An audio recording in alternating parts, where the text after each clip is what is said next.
네, 한동안 핵실험 그리고 이딴 미사일 발사 등으로 인해서 한반도를 크게 긴장시켰던 북한. 요즘은 의외로 조용합니다.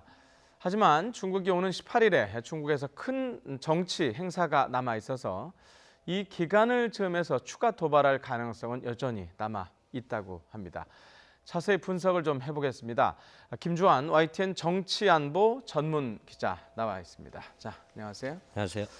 자, 저희가 북한 관련해 가지고 핵 도발, 미사일 도발 몇 주 간격, 빠르면 한 주 간격으로 계속해서 그렇죠. 보도를 했었는데 요즘은 비교적 조용해요. 그게 어느 정도 지났죠, 한 지금? 3주 그러니까 지난달 핵실험 이후고 네. 이후에 9월 3일 날 예. 그 6차 핵실험을 했죠. 그 이후로 사실상 굉장히 침묵하고 있다. 이렇게 봐야 되겠죠. 여러 가지 내부 사정도 있을 것 같고, 네. 그리고 가장 볼 때는 어떤 미국을 위시로 해서 한미 동맹을 바탕으로 한 군사적 압박 강화 이 부분에 대한 후폭풍을 좀 걱정하고 두려워하지 않느냐 이런 이유 때문에 3주 이상 조용히 하다 이렇게 볼 수 있을 것 같아요. 아, 네. 지금 조용하다고 했는데 그 조용하다는 징후가 저희가 미사일 도발이나 핵실험을 안 하는 것도 그러지만 또 다른 징후들도 있습니까? 사실 과거 지금까지 북한의 1차 핵실험이 2006년도에 있었는데 네. 그때 2005년도에 자신들이 핵무기를 갖고 있다라고 주장을 했었어요. 그 당시에 안 믿었었죠, 물론. 네. 그런데 그런 형태의 예. 움직임이 대형 도발을 할 때 항상 사전 어떤 징후가 있었습니다. 그런데 6차 핵실험 이후로부터 어떤 백두산 주변의 지진이라든가 예. 국제사회의 강한 압박 이런 영향 때문인지 관영 매체들을 통해서 대미 비난 강도라든가 국제사회를 향한 그리고 우리가 어떠한 행동을 하겠다. 그리고 이런 부분에 대해서 의외로 좀 조용한 편이 없지 않아 있습니다. 물론 지난달에 이영호 외무상이 유엔 총회에서 기자회견 형식으로 해가지고 자신들 나름대로 응징하겠다 이런 말폭탄을 했는데 그것도 역시 사그라들었죠. 그 이유 중에 하나는 지난달 23일에 미 네. 전략 폭격기가 동해 밤에 네. 동해내를 넘어서 북한 근처 국제공역까지 비행을 했고요. 그리고 지난 10일이었죠. 의외로 과거에 주간에 날아오던 비완비 폭격기 편대가 야간에 비행을 하면서 처음으로 공대지 미사일 발사 훈련을 했어요. 이것이 제즈이라는 거 한 800km 날아가는데 이것이 제주 상공에서 평양을 타격할 수 있다. 이것이 가지는 의미는 북한으로 하여금 함부로 준동하지 말고 함부로 위험스러운 불장난을 하지 마라. 이 북한 영내에 들어가지 않고 밖에서도 얼마든지 우리는 너희들을 타격할 수 있는 능력을 과시했다. 이런 여러 가지 복합적으로 작용을 해서 북한이 침묵을 하고 있다. 또 하나는 관영 매체들이 대미 비난을 안 하고 있어요. 그런데 어제 의외로 네. 북한의 외무성이 있습니다. 우리 말하면 외교부라고 할 수 있죠. 그 산하 기관인 우리로 말하면 국책연구기관이라고 할 수 있는 미국 연구소의 한 연구관이 네. 어떤 개인 필명을 전제로 해서 어떤 자신의 개인 의견이다라고 해가지고 공식 입장은 아니고요. 그렇죠. 이런 예. 형태를 했는데 이런 패턴이 네. 과거의 경향성을 보면은 북한이 굉장히 움츠리고 있을 때 이런 식으로 해서 어떤 목소리를 내지 어떤 자기들이 이 대외적으로 조선중앙TV라든가 어떤 북한의 노동신문 이런 공식 입장을 내놓지 않는 그런 경향을 최근 짧은 기간입니다만 이렇게 보이고 있는 게 좀 남다른 특징이라고 할 수 있죠. 예.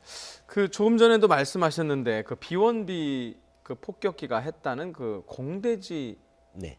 그 미사일 시험? 네. 그건 어떤 의미 상당히 중요하게 말씀하셨는데 조금 더 짚어주시랍니까? 지금 이제 미사일 군사과학 예. 과학기 군사기술이 발달하다 보니까 우리도 타우루스라고 공대지 미사일을 장착하고 있죠. 네. 그러니까 유사시에 대전 상공에서 휴전선을 넘지를 않아서 그 평양의 주요 전쟁주의부 시설물들을 타격할 수 있다. 이것이 가진 의미한 바는 뭐냐면 사실 중국이 북한 문제에 있어서 다소 북한을 감싸는 이유 중에 하나는 한반도가 한미동맹 위주로 해서 자유평화 통일이 이루어질 전 어떤 지금 두만강이나 북중국경에 미군이 근접하게 된다라는 것이 중국의 가장 큰 우려입니다. 안보 부담금이 중국으로는 높여지겠죠. 그래서 네. 최근에 키신저라든가 미국 조회에서 나오는 것이 북한 수뇌부들의 입장만, 물론 유사시입니다. 이런 부분만 제거하지 주한 미군이 나오고 미군의 지상군이 지금의 북한 지역으로 들어가지 않겠다라는 일종의 시그널을 준 적이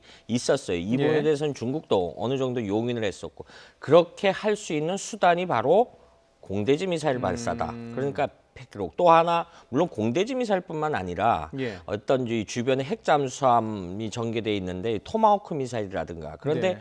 사실 왜 제가 비완비 랜서 폭격기를 강조한 이유가 뭐냐면은 한반도에서 유사시에 어떤 군사 행동에 돌입한다랄 때 이 네. 비완비가 랜서라는 이름을 가지고 있어요. 랜서라는 거는 우리로 말하면 창기병. 과거 중세 때 전쟁을 할 때 긴 창을 튼 기사가 맨 앞장서서 공격을 하는 이런 역할을 하기 때문에, 선봉이란 뭐 그런 그렇죠. 얘기죠. 예. 이런 역할을 하기 때문에 이번에 비완비 랜서가 야간에 그것도 네. 공대지 그 미사일 발사 훈련을 두 차례 했다라는 것에 대해서 북한 전쟁주의부라든가 북한 지도부가 굉장히 겁을 냈을 가능성이 굉장히 높죠. 아, 네. 자, 일단 지금은 북한이 조용하지만 뭐 미사일도 지금 아직 거의 완성 단계이지만 그 완전히 완성한 건 아니지 않습니까? 그렇다면 앞으로 도발을 더 할 것 같은데 그걸 포함해서 앞으로 북한 도발 어떤 걸 예상할 수 있을까요? 크게 정세적인 이유 하나와 가장 큰 건 기술적인 완성도를 높여야죠. 지금 네. 북한이 말하는 게, 북한이 지금까지 공개된 거는 미사일 종류가 한 12가지 된다라고 그래요. 발수로 하면은 뭐 추정입니다만 1,200여 발을 만들어 놓고 있고, 12가지에 1,200여 발. 예, 그런데 그중에 이제 북한의 지상 목표는 예. 핵을 탑재하는 겁니다. 핵을 탑재해서 뭐 미국을 타격한다라든가 이런 것이 실제보다도 미국으로 하여금 자신들에 대한 2차 보복 능력을 상쇄하는 능력을 갖춰오겠다라는 게 북한의 최종 지상 목표인 것 같습니다. 이러기 위해서는 좀 기술적 난제들이 남아 있는데, 이걸 하기 위해서 8월 29일 날 화성 14형을 일본 상공으로, 수가루 해협 상공으로 발사한 적이 있어요. 예. 그렇지만 이걸 실제하기 위해서는 북한 영해가 작게 되는 태평양상으로 발사할 가능성이 있죠. 그런데 과거의 패턴을 보면 고각 발사를 했습니다. 각도를 한 70도 높여서 굉장히 지상에서 700km 그냥 올라갔다가 내려오는 뭐, 이런 형태. 예, 가깝게. 그런데 이걸 정상 발도로 각도로 쏜다라면은 예. 30도에서 45도 각도로 해서 발사를 한다라고 하면은 한 7,000 내지 8,000km가 날아가겠죠. 예. 그런데 이걸 실제 했을 때 무슨 문제가 발생하냐면은, 사실은 시청자들의 편의를 돕기 위해서 여객기들이 날아다니는 것이 지상 10,000m에서 15,000m 상공에서 여객기들이 날아다닙니다. 땅에서 예, 그렇죠. 위로. 인천공항을 예를 들어 설명하면 비행기가 한 3분의 1대꼴로 내리고 있습니다. 물론 괌이라든가 태평양에 이런 데서 굉장히 많은 비행기. 이것이 미사일이 북한이 실제 쐈을 때, 태평양상으로 쐈을 때 고도에 올라갔다 낙하를 할 겁니다. 그런데 예. 그 밑에 역설적으로 여객기가 지나갔다 하면 최악의 경우 우발적으로 여객기를 맞췄다. 수백 명 희생자가 났다. 이거는 미국이 전쟁 상황으로 간주하는 거죠. 최근에 그런 시그널을 미국이 많이 내보냈습니다. 이러한 거에 대한 부담감, 역설적으로 자기들은 기술적 검증을 해서 그런 식의 태평양상에다 발사를 해야 되지만은 태평양 발사에다 했을 때 혹시 모를 여러 가지 기술적 난제라는 게, 일본 상공을 했을 때 일본은 역시 좌시하지 않겠다라고 발표를 했고요. 네. 이런 어떤 그 최근의 상황이 북한 당국이 굉장히 고민하고 있는 요인도 3주가량 이른바 그 잠잠한 이유 중에 하나인 것으로 이렇게 추정들을 하고 있는 상황입니다. 그것도 있지만은 미국 쪽에서 뭐 말이 좀 왔다 갔다 하고 있긴 하지만 지금 대북 옵션 얘기가 계속 나오고 있는데 그 부분에 대한 것도 염두에 두고 있지 않을까요?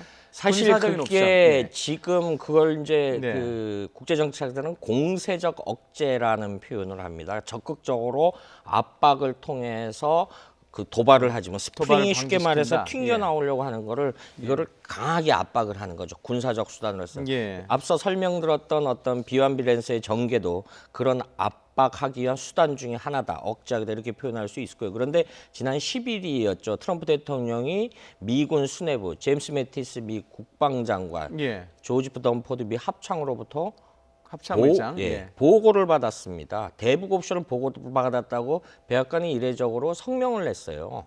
그런데 보고받은 장소가 이 우리 미 백악관 대통령 집무실 오벌 오피스라고 하죠. 집무실이 아니라 미 상황 그 백악관 상황실 과거 워룸이라는 데인가요? 그렇죠. 그 상황실인데 물론 케네디 대통령 때 만든 거로 전해지고 있는데 백악관 집무실 지하에 있다라고 추정을 하고 있는데 우리나라 청와대로 하면은 그 지하 벙커 그렇죠. 우리 정도를 뭐 얘기하는 벙커 거예요? 예. 전쟁지부 뭐 우리는 뭐 벙커 탱고 뭐 이런 예. 용어가 있습니다. 비완 그런 용어들이 있는데 이런 데서 군사적 상황을 다 모니터링을 할 수 있죠.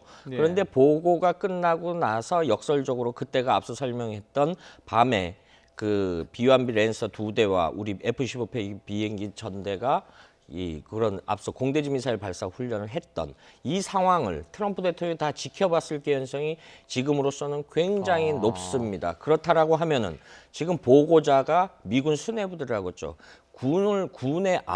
북한의 안보를 책임지는 사람들이 대통령한테 어떤 내용을 보고했을까요? 안보 상황이겠죠.